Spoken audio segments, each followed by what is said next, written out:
Welcome back, everybody, to another edition of the Auburn Undercover podcast, live on the 24/7 Sports Network. Here, joined by Jason Caldwell. Jason, it's been a busy day. It started off with some big news, and about 30 minutes before recording, there was some big news as well. We're going to get right into what happened earlier today because we have a very special guest joining us. Auburn's newest running back commit, Mr. Alvin Henderson. Alvin, how's it going, buddy? What? You want to do You it? good? Okay. Y'all hear me? I got you. I'll Yes. be back. Yeah, we got you. I'm in a restaurant right now, so it's Yeah, probably loud. we're good. That makes it even better with it. Yes, I sir. can't do it tonight. I'll do it tomorrow. I just- I'll do it tomorrow. Next time I Hey, come, Albert, I know you can barely hear us, but just talk for you. What's it feel like to be committed to Auburn now and to kind of have that decision done?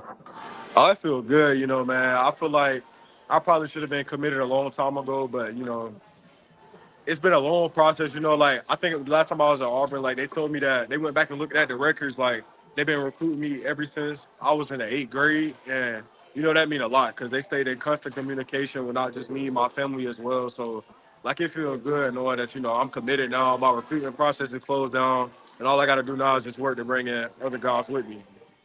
Yeah, Alvin, talking about other guys, I mean, Hugh Freeze has made in-state such a huge priority. He made that a big deal to you. He's made that a big deal to other guys. Obviously, Eric just committed. A lot of other guys they're going after as well. How important was that, not only for you, but how important is that, do you think, when you talk with other guys as well, how much Auburn puts an emphasis on winning the state of Alabama now?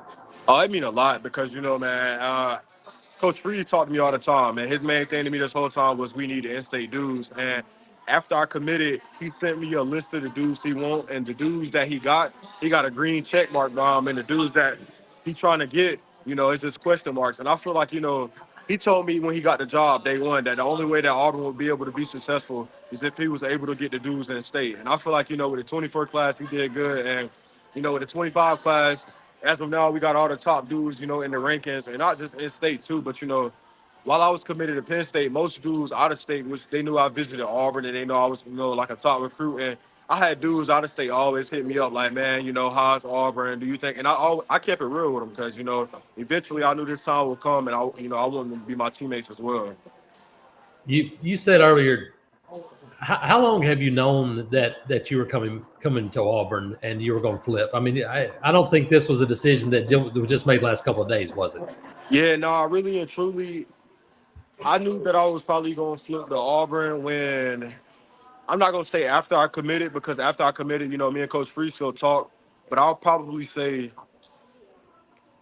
beginning of June when OVs first started, because, it was a lot of, headlines and rumors about them, having to recruit other running backs and everything. And he called my phone and told me straight up, don't worry about what you see over the internet. Like you still my top guy, even with you being committed. And I just feel like, I think it was that first official visit weekend. Like I was close to canceling my OV on Penn State, but I told him I was like, let me take this last official visit to see what they're talking about. And I knew, like, going into that official visit, like, I was telling the Penn State dudes, that I was probably going to flip. So I pretty much knew here for, like, 2 to 3 weeks. But I feel like when Coach Freeze called me Monday morning and when he told me, that really just put the icing on the cake for me to just go ahead and make a decision. Alvin, last one for me. Jason, I don't know if you have anything else, but for you, who are you kind of working on? I know you'll be back for Big Cat, and I mean, you've been on campus a million times, and you're talking with all these guys, and you're active on social media with these guys. Who are some of the guys that you're going after to try and bring with you now? A lot of reporters been asking me that today, but, like I said, I've been in communication. Might have lost Alvin there. That's sometimes that'll happen going live, and the craziness. Jason, I think your mic is muted. But if we can't get Alvin back, look, really appreciate him hopping back on and talking with us. So that was good to get him in. It's been a busy day. That was one that we were, Jason, you mentioned it.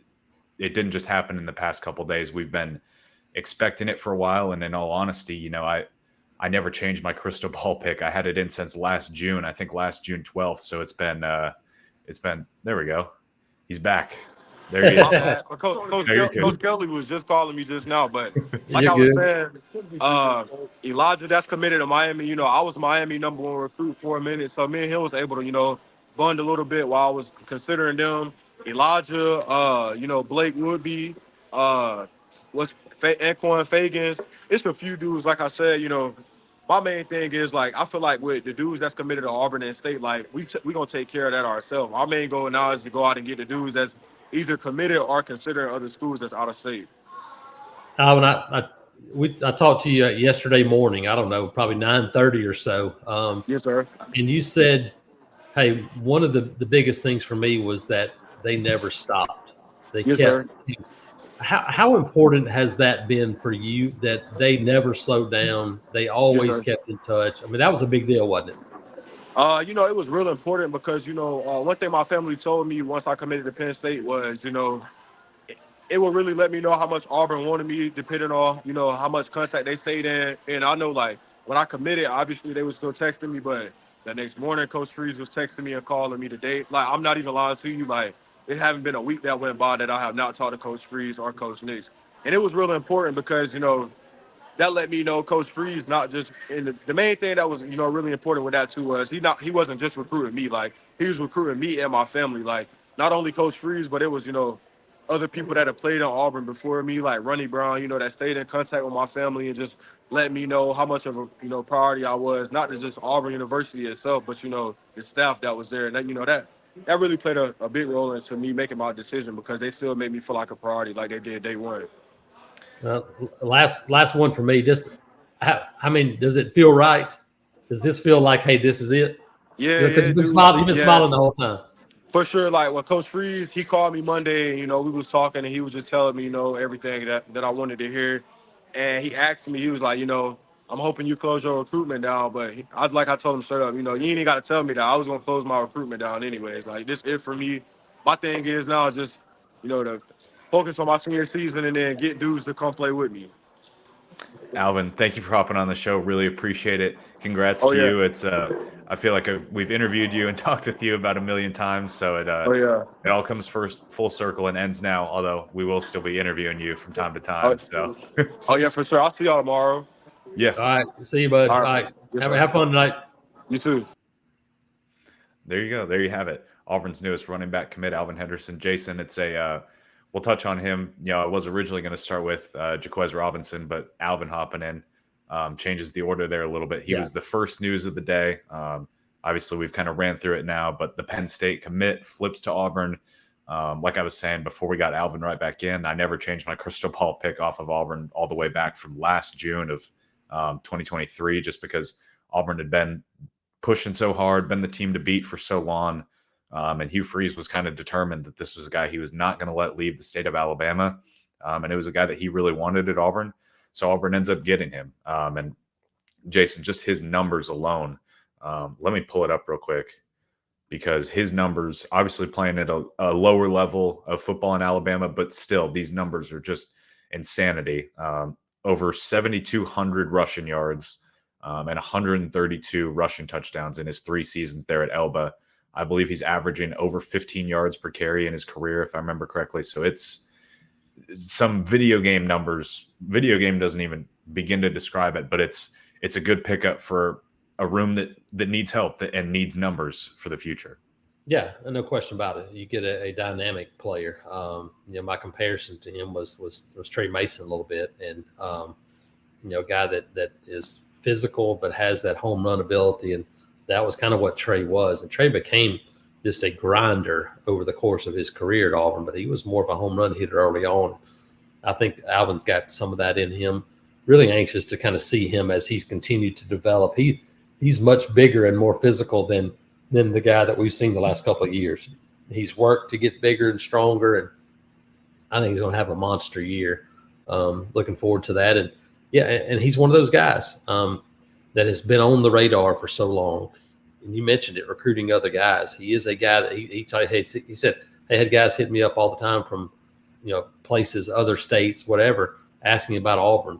He's now a guy that can go, look, I saw something else, but this was my home. And I think we both felt like this was going to be the end result of this one for quite a while. And now you got Alvin Henderson committed and on this class and in this class early enough to begin to really work on some other guys. And Chris, you touched on it, the in-state recruiting. it had been something that had been an issue for Auburn for about the past decade. And Hugh Freeze and his staff came in and said, look, the first thing we have to do is start winning battles in state. And they're doing that and doing it well. Yeah, looking at the state rankings, Auburn holds commitments. These are the 24/7 sports rankings, to be clear.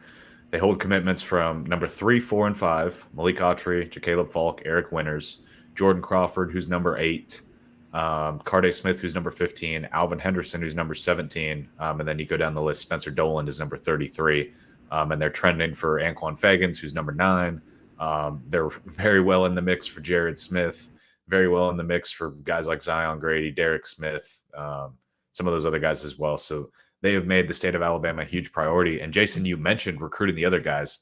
Look, Auburn has some pretty active recruiters in this class already. It doesn't have a Walker White guy, though, necessarily in this class who's going to be super active on social media, going the extra mile a little bit, doing that kind of stuff.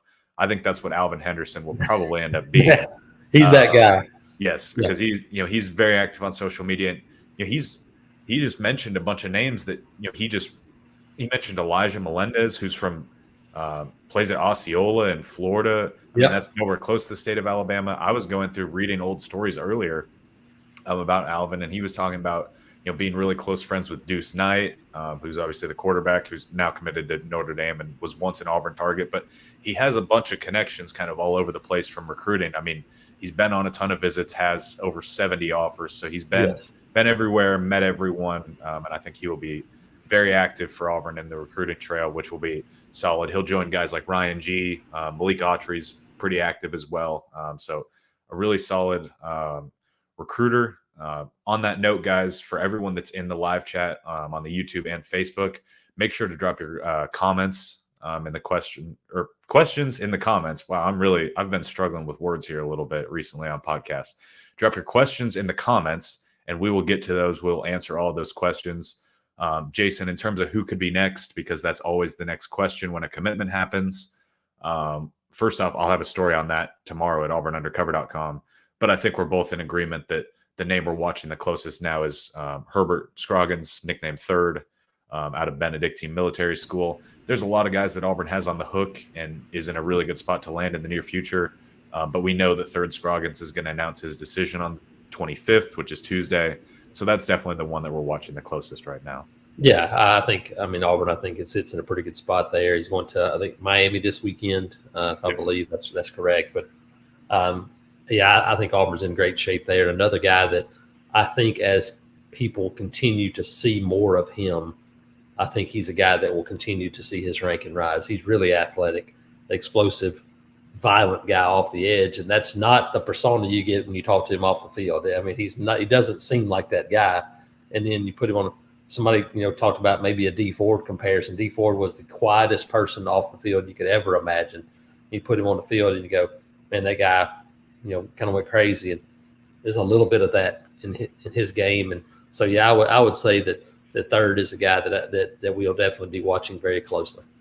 Yes. And then we'll talk about the breaking news that happened about 30 or 40 minutes ago as we were recording this podcast here on Friday night.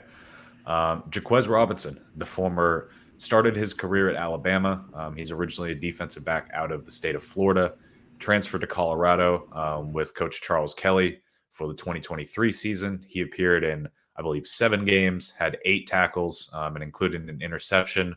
Played a little bit at Alabama before then. Didn't play in 2020 during the COVID year. Redshirted in 2021. So he's technically played, in terms of eligibility, he's played the 2022 year and the 2023 year. So he has 2 years of eligibility left as a grad transfer. Not a guy who's necessarily lit up the stat sheet, but at this point, there aren't many transfers like that out there available. And so if you can bring a 2-year guy in who's familiar with Charles Kelly, who shores up, look, he's played corner, he's played nickel, and he's played safety. So he can do whatever you need in the secondary. And especially after you lost Colton Hood in the spring portal window, ironically, to Colorado. Now you bring in the former Colorado DB and Jahquez Robinson, Jason, as a guy who helps kind of shore up some depth in that room.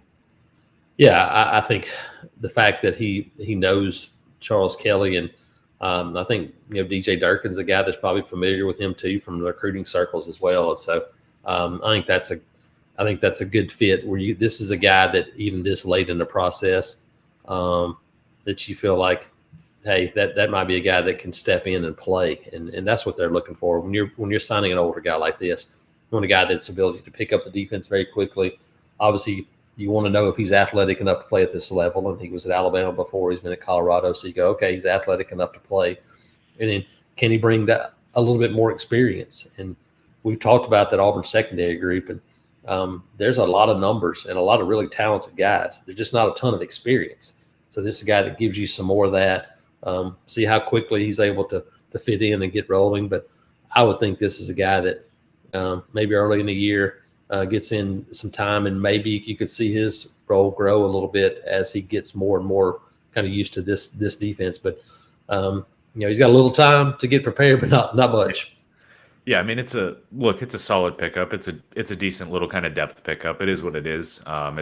It's not like it's the biggest transfer pickup for Auburn, but you were hovering around the 80 scholarship mark. So you still had 5 or so to play with, depending on how you counted the numbers up a little bit with some PWO guys who had previously been elevated to scholarship and whatnot. So you definitely had the numbers to play with, and you were thin at defensive back. So you add him, and that's a guy who helps shore up some depth concerns, brings some veteran leadership to that room, familiar with Charles Kelly, quality addition to the back end. With that, we're going to get into some of the questions. There were some that were asked on the Auburn Undercover message board. So we will hit those first, and then we will get to all of the ones in the YouTube chat. Again, for everyone in the YouTube watching live right now, we're hovering around 250 viewers, which is awesome, late on a Friday night. Drop your questions, and we will get to them. Jason, the first question comes from AU Baseball Fan 2, which means he's definitely at the right website because he gets fantastic baseball coverage from you. He said, when is the last time was recruiting this fun for you guys to cover? It seems like Auburn is in the running for more big names than I can remember in the last 15 years or so.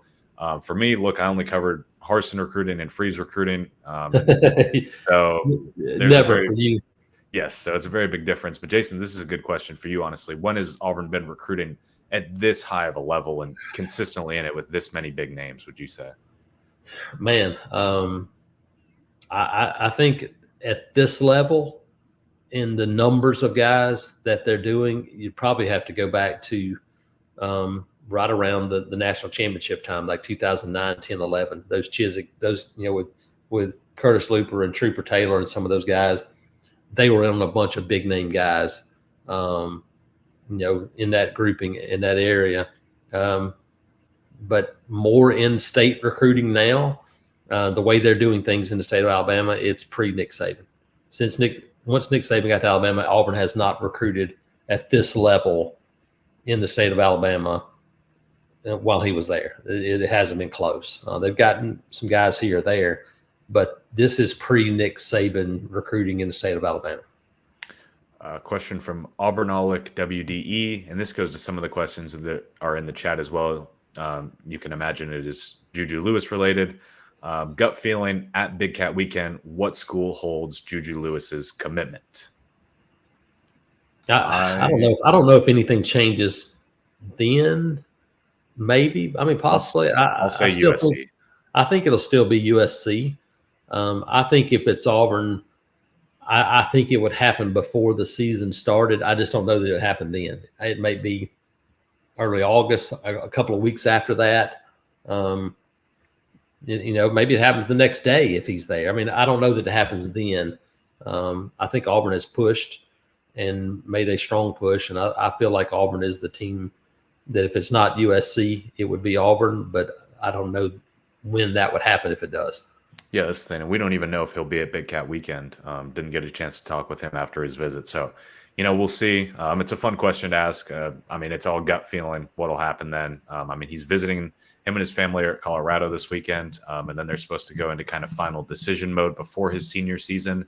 But realistically, before his senior season, once that visit wraps up, that's 7 weeks or so before things get started for Carrollton. So there's still a ways to go there, most likely. And then another Juju Lewis question from the board, WKB 2000. Colorado named a burger after Juju for his visit. Some restaurant in Colorado did that, I guess. If he's here for Big Cat Weekend, which Auburn restaurant should name a food after him to match? Probably Baumhauer's or something like that, which does a lot of stuff with On to Victory and with the athletes and stuff like that. Or like I think Niffers did like a burger for Cadillac. I guess.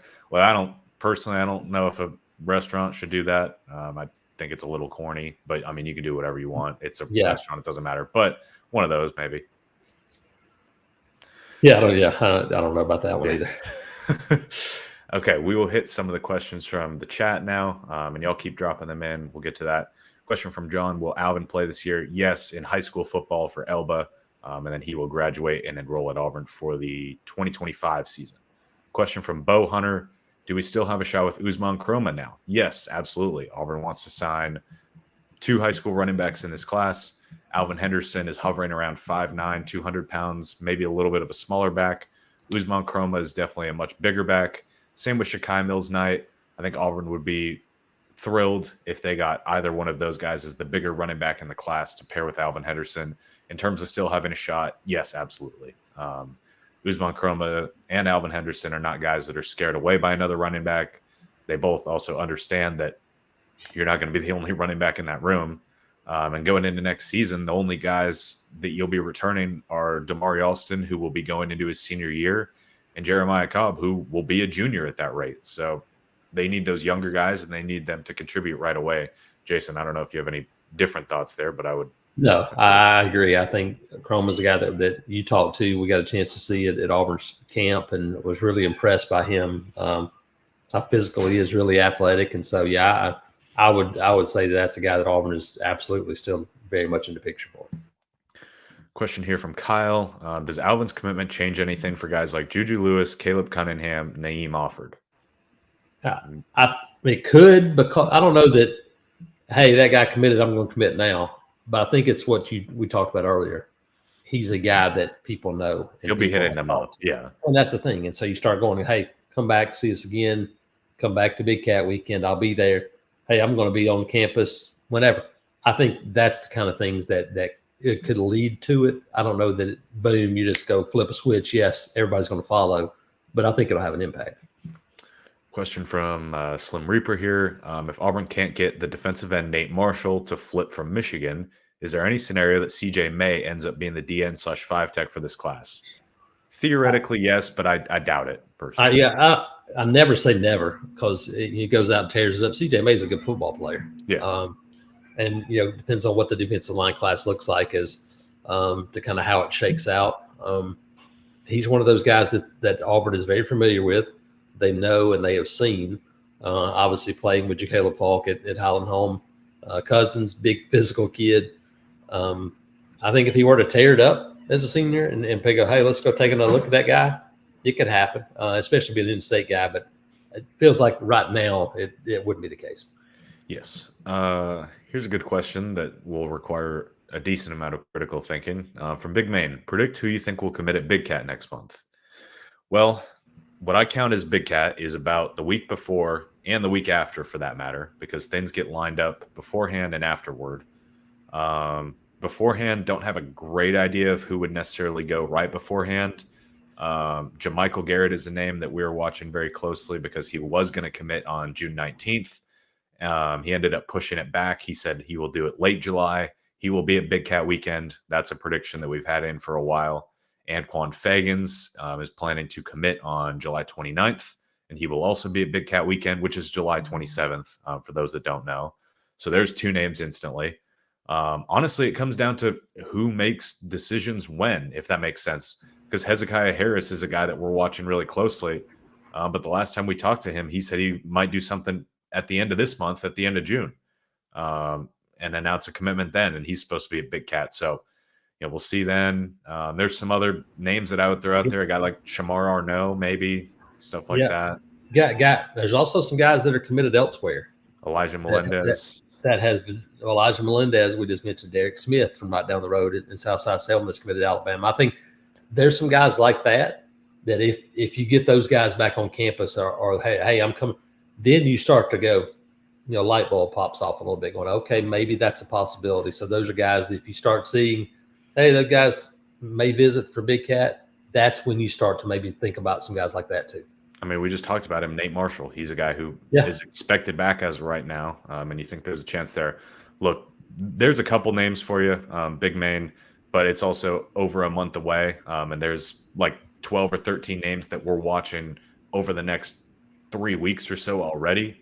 So once we get a little closer, I mean, we'll continue to have podcasts and shows and coverage and stuff like that. So we will definitely keep you updated, and it'll become a little more clear who wants to have a decision then, who Auburn, maybe picks up a silent commitment from at this point and stashes away for Big Cat, stuff like that. And so we'll see. Question from Justin Thomas, probably not the golfer if I had to guess. Do y'all think they will move Juju Lewis down to a 4-star after Elite 11? No, I do not. I mean, he was named the most accurate quarterback there. He did not win MVP. I think he was ranked like in the 5 to 6 range. But out of 20 guys, that's still within the top 25%. And he's also the youngest guy there after reclassifying from 2026. However, I also don't do the rankings. So that's me guessing. Let's see some more of these questions here. If Auburn gets Juju Lewis and Andrew Babalola, does Auburn finish with the number 1 class? I don't know if you can get to 1. Ohio State has a lot of toots. It'd be hard to Ohio jump State's them. got a bunch already, and we know Georgia will load up. Yeah. Well, Georgia, I would guess right now that Georgia is probably going to be the leader for Justice Terry. So you're talking about another 5-star guy to join in. And it would be difficult. I think if you those get to things top happen, 3. I think if those things happen, you are probably solidly a top 4 class in the country, and maybe 3, and heck, you might get to 2, but depending on what else you have. But that would be pretty. You start getting in those ranges, you put yourself in a position to compete if you keep stacking those classes. And Auburn had a pretty good class last year. You add to it and have a better class this year, then you start to give yourself an opportunity to go out there and compete with those top tier teams in the country. Question from Seth here. Do y'all think Alvin was the number 1 running back on their board? For the smaller running back position, smaller, I mean, he's still a bigger person. Yes, I think he was. I think there were kind of two different tiers in the sense that there were the bigger backs, the Usman Chromas, the Shakai Mills Knight, bigger as in body type, and then Alvin Henderson, who's maybe a little bit smaller. I think he was. Yeah, I think if you said, "Hey, you're only getting 1 guy," I think they would have said Alvin Henderson in state, a guy that we've been recruiting for a while. I think that would have made him probably overall 1 just because of the situation too. Question from Parker here. What is the backup plan if Auburn does not land Juju Lewis? KJ Lacey is the main name that we're watching. The Saraland quarterback who is committed to Texas has been committed there for a long time. So I think Auburn would pivot to KJ Lacey if things did not work out with Juju Lewis. I think there could be some other names that pop up as well. Heard a couple names here and there, but nothing that I would necessarily go public with quite yet. And we love KJ Lacey. Yeah, that's the thing. He might be considered a backup plan by some. He's a player. He's really good, and we've been watching him for a long time. So if Auburn winds up with one of those 2 guys, that'd be a pretty darn good quarterback. Question from Michael here. Any updates on Brian Batee? The last update we got was on the GoFundMe that he had been taken out of the ICU and was starting to be able to communicate a little bit more. And I think he could write his name down, and it was positive progression, which is fantastic to hear. But definitely keep praying for him and that family because they need it. Absolutely, yeah. It's a long road ahead.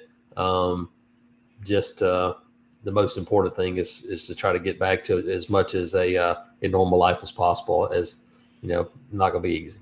Yeah. We can put 2 of these questions here together. T. Moultrie, what does the 2025 wide receiver board look like? And Big Man again, will Caleb Cunningham visit for Big Cat or go to Ole Miss's cheap barbecue at the park? He says, I believe Ole Miss is calling their recruiting weekend Juice Fest because they like to do everything around the head coach's dog now. Yeah. And Caleb said that he was going to visit for Big Cat. And then he told our Ole Miss site, I think yesterday, that he was going to visit Ole Miss's event on that day.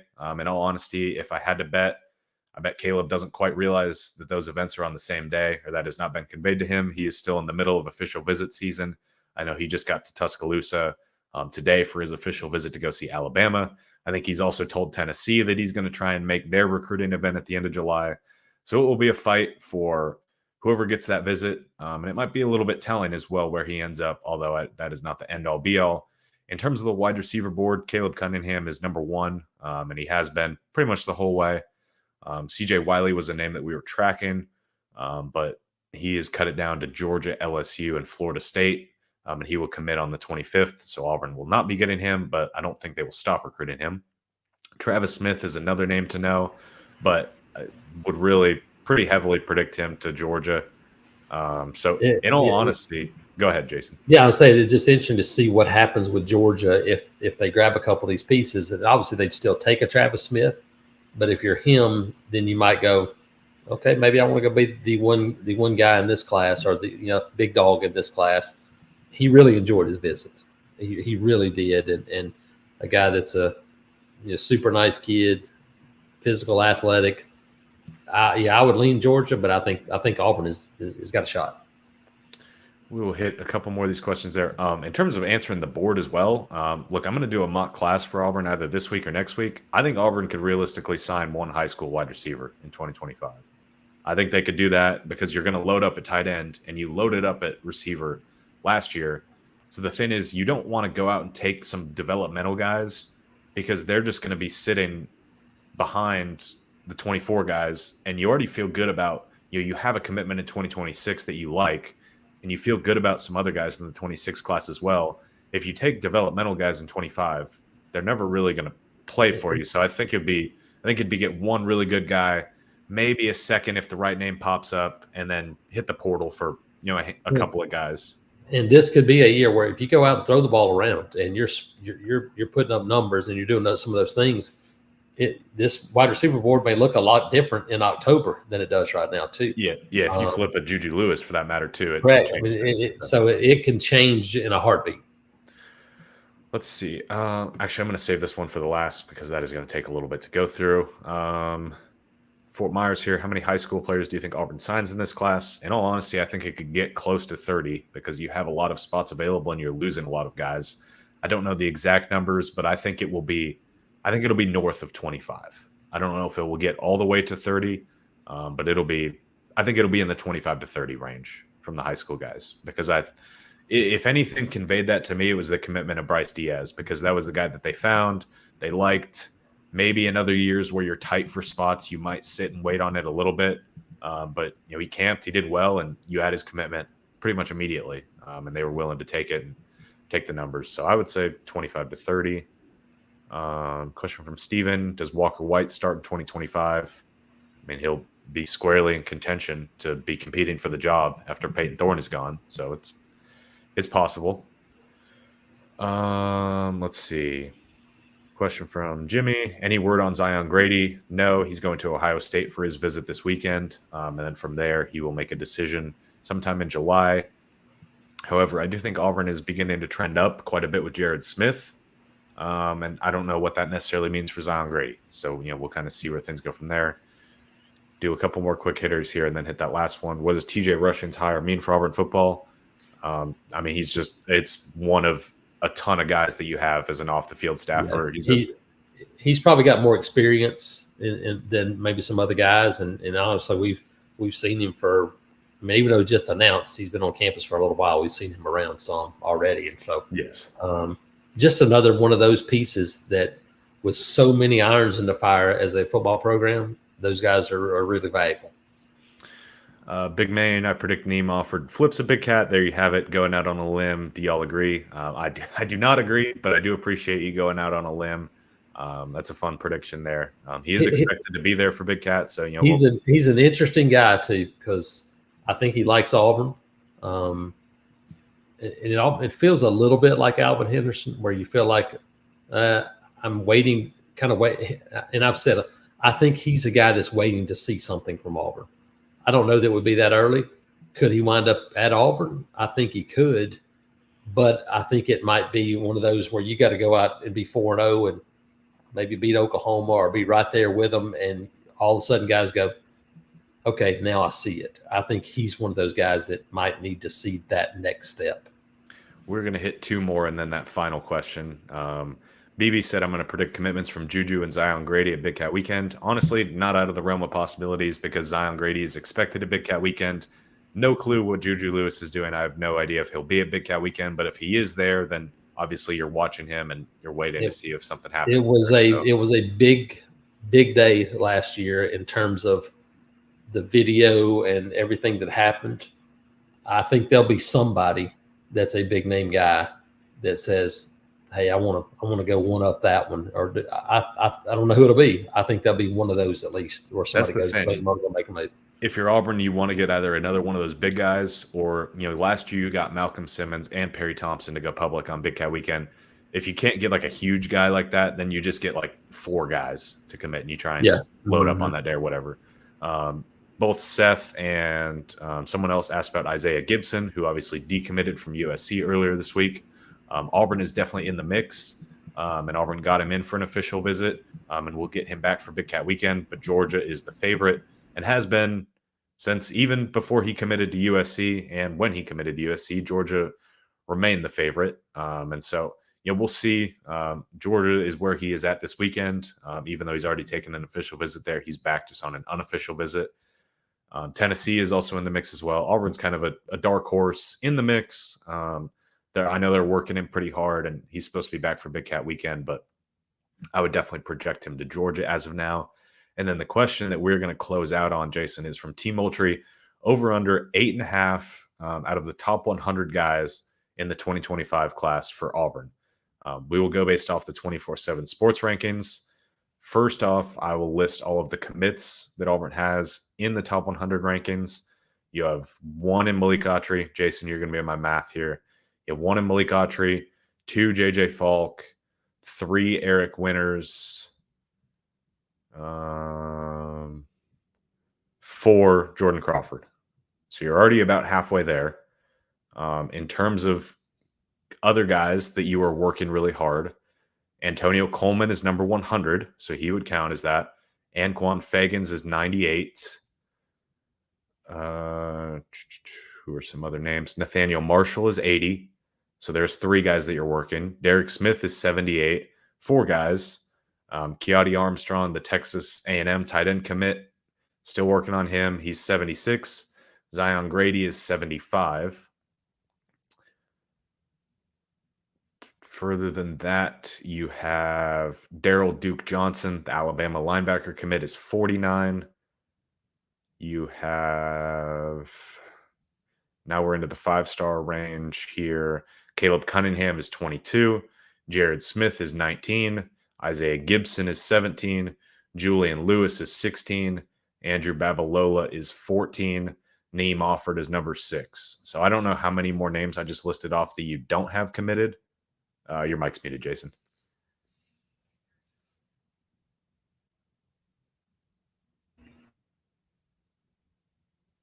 Oh, still muted. Working through some new technology. Jason's actually using I got my a new computer. laptop. I got a new computer figured out. That was probably a dozen or so guys in addition to the 4. I think it's right around there. I think that number's pretty close. When you start thinking about it, if Auburn goes more than 8.5 of the top 100 guys, then you're talking about that top 3 or 4 class in the country. And I think it's very possible. I mean, that is a realistic number that you're looking at. If you're talking about 8 or 9 top 100 guys, that's just realistic. Well, I think you can get there. Look, if I'm doing my mock class right now in my head, I would probably put Julian Lewis there as my quarterback. So there would be a 5th guy. I think Anquan Fagans. I'm going down the list here real quick. Anquan Fagans definitely would be a 6th guy. I think Auburn's making a pretty big move for Jared Smith. I would actually put him in my mock class. I'm gonna put Caleb Cunningham in my mock class for now, but that one continues to be a roller coaster. Other guys in there, I wouldn't put Duke Johnson in my mock class for now. I would not put Derek Smith. Wouldn't put Keati Armstrong, the tight end. Zion Grady, I'm really torn on because I just don't know where things will go from there. But yeah, I could see him committing somewhere in July and Auburn getting him at the end in December, to be honest. I would put Nate Marshall in my mock class. I would project Auburn to flip him for Michigan. So that would get you around the 8 to 9 range. You'll be right in there around 8.5. Yep, and also, I think it's pretty close. Now that's with the rankings on June 21st. So keep in mind that those can change and whatnot. And so with that, Jason, unless you have any parting thoughts, I think we will wrap it up there. Yeah, I'm good. I just hopefully everybody enjoyed it. Big weekend and had a message, enjoy vacation. We'll both be taking a little bit of a break this week. We'll still be around, check it in, but kind of take a deep breath. the coaches will start to take deep breaths. It is dead from June 24th to July 24th. Thankfully. Doesn't mean that it's dead when nothing will happen, but no in-person visits, nobody on campus, coaches can't visit anywhere else. And so it slows down in terms of the day-to-day grind of recruiting. So hopefully a chance to take a deep breath, and hopefully everybody out there will have a chance to take a little bit of a deep breath too and enjoy some time as we get close to the 4th. Yeah, so really appreciate everyone that tuned in live and was asking questions. Obviously, huge thank you to Alvin Henderson for joining the show from dinner. And I mean, he turned down a call from Charles Kelly to hop back on the show. So appreciate him hopping on. Hopefully you guys enjoyed that. Like Jason just said, we will be on vacation, both of us, over this next week. But I know Nathan is still going to be here. Probably, I think he's got a podcast already planned, a pretty special one that you'll want to stay tuned for with a special guest. Fridays with Philip. There was a new episode this past Friday. There will be one next week. So there's still podcasts, and we've got pre-written content. We've got stuff that will be filling the homepage over at auburnundercover.com. So it will not be a ghost town over there. So you can definitely make sure to stay tuned over there, and we will catch you guys